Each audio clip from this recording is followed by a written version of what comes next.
যিদিনাৰ পৰা আমাৰ ৰাজহুৱা সভা হৈ যোৱা পিছদিনাখনৰ পৰাই আমি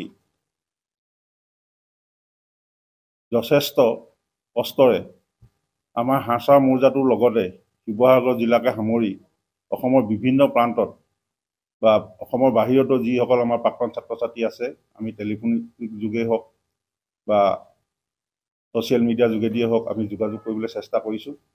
আৰু আমাৰ বিশেষকৈ শিৱসাগৰ টাউনকে আৰম্ভ কৰি হাঁহচাৰ মৌজাটোত বিশেষকৈ আমি ঘৰে ঘৰে গৈ তেখেতলোকক নিমন্ত্ৰণ জনাইছোঁ আৰু এই অনুষ্ঠানটো সফল কৰিবৰ কাৰণে আমি তেখেতলোকৰ পৰা অৰ্থও সংগ্ৰহ কৰিছোঁ।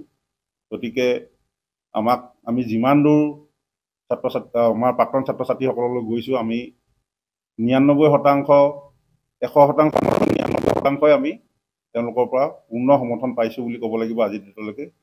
আৰু আপোনালোকে গম পাইছে ইতিমধ্যে আমি যি স্থায়ী আমাৰ চাইকেল গৃহ আমি বিদ্যালয়খনৰ কাৰণে এটা চিনস্বৰূপে বনাই থৈ যাম বুলি ভাবিছিলোঁ আমি উদযাপন সমিতিৰ তৰফৰ পৰা প্ৰাক্তন ছাত্ৰ ছাত্ৰী সমাজৰ তৰফৰ পৰা।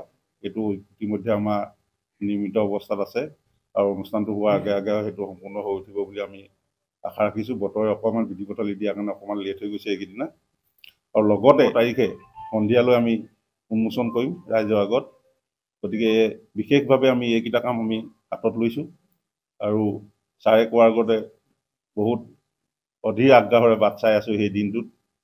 আমি বিভিন্ন কাৰ্যসূচীৰ মাজতে আমাৰ যিটো মূল কাৰ্যসূচী যি আমাৰ সতীৰ্থ মহামিলন হ'ব, এইটোত সঁচাকৈ আমি বহুত বছৰ মূৰত আজি আপোনালোকে গম পাইছে যে যান্ত্ৰিকতাৰ যুগত আমি যেন ইজনে সিজনক আজি ওচৰৰ পৰা লগ পোৱাটো বৰ এটা হেৰিয়াৰ নিচিনা হৈছে, সাঁথৰৰ নিচিনা হৈ গৈছে দিনক দিনে কৰ্মব্যস্ততাৰ মাজতে। সেইদিনা আমি সকলোৱে লগ পাই আমি এটা 24 ডিচেম্বৰৰ কাৰণে আমি এখন কাৰ্যসূচী প্ৰস্তুত কৰি লৈছোঁ আমাৰ আটাইখিনি লগ লাগি। সেই কাৰ্যসূচীখনত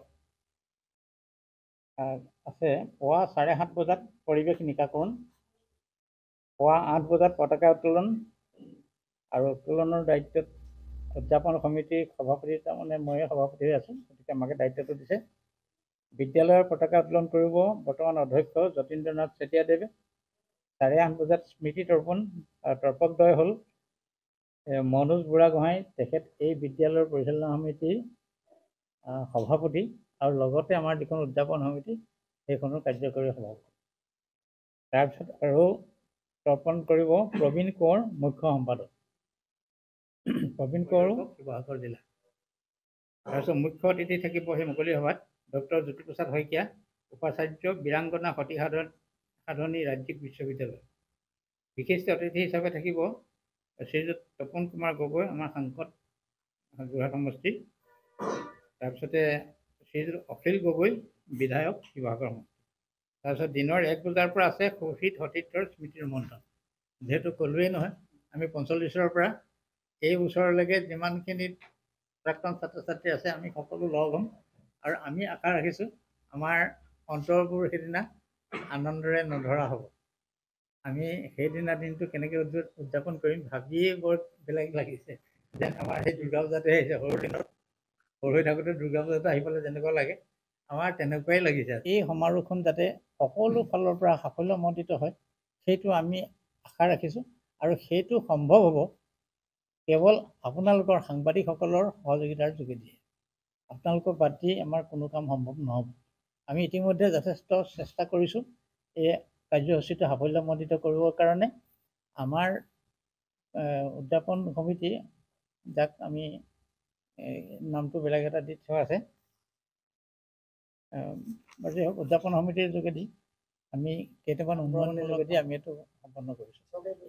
চৰকাৰী পুঁজি নহয়, আমাৰ ছাত্ৰ ছাত্ৰীসকলৰ পুঁজি। কোনোবাই 10,000, কোনোবাই 5,000, 2,000, 1,000, 500 যি পাৰে আমাৰ ছাত্ৰ ছাত্ৰীসকলে আগবঢ়াইছে। আৰু এই অনুষ্ঠানটো কোনোবা এটা বেষ্টৰ বা এটা বৰ্ষৰ ছাত্ৰ ছাত্ৰী নহয়। আমাৰ বিদ্যালয়খন প্ৰতিষ্ঠা হৈছিলে 1945 চনত। সেই 1945 চনৰ পৰা এই বছৰ ওলাই যোৱাখিনিলৈকে এই প্ৰায় 79 বছৰ। এই 79 বছৰৰ যিমান ছাত্ৰ ছাত্ৰী আমি সকলো লগ লাগি এই অনুষ্ঠানটো পাতিছোঁ। আমাৰ মনটো বৰ ভাল লাগিছে কাৰণ এই ৪৫ চনত প্ৰতিষ্ঠা হোৱা বিদ্যালয়খনৰ এই বছৰলৈকে কিমান সংখ্যক হ'ব পাৰে আমি গোটেইখিনি একেলগ হ'ম ভাবিয়ে বৰ ভাল লাগিছে কথা কৈছে এটা কথা যে তাৰ মাজৰ বহু সংখ্যক ছাত্ৰ ছাত্ৰী ইতিমধ্যে আমাৰ মাজৰ পৰা হেৰাই গৈছে আমি সেইকাৰণৰ কাৰণে অকণমান মনত প্ৰভাৱ এটা পাইছোঁ কিন্তু হ'লেও বাৰু প্ৰকৃতি দি আমি যোৱা যাবই যিখিনি আছোঁ অন্তত আমি সেইখিনি একেলগ হ'ম আমি ভাবি বৰ ভাল লাগিছে মই বিশেষকৈ এইটো 63 চনৰে মই মেট্ৰিক পৰীক্ষাৰ্থী তেতিয়া গুৱাহাটী ইউনিভাৰ্চিটিত আণ্ডাৰত আছিলোঁ গতিকে তেতিয়াৰ পৰা এতিয়ালৈ মোৰ লগৰ খুব কম সংখ্যকে জড়িত অৱস্থাত আছে গতিকে মই আশা ৰাখিছোঁ সেইসকলকো লগ পাম আৰু লগতে যিসকল মোৰ পিছৰ ছাত্ৰ ছাত্ৰী প্ৰাক্তন ছাত্ৰ ছাত্ৰী সেইসকলকো একেলগে লগ পাম আমি ককাই ভাই গোট খাম ভাই ভাইটি গোট খাম বৰ ভাল লাগিছিল আপুনি এই বিদ্যালয়ৰ এজন অৱসৰপ্ৰাপ্ত শিক্ষক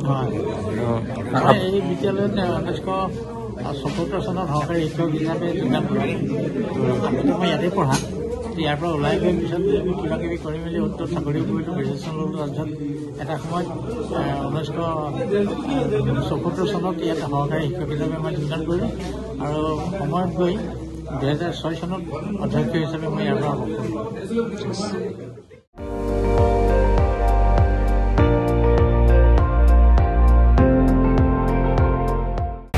আপুনি চাই আছে ND24 সৰ্বশ্ৰেষ্ঠ নহয় সৰ্বোত্তমৰ দৌৰ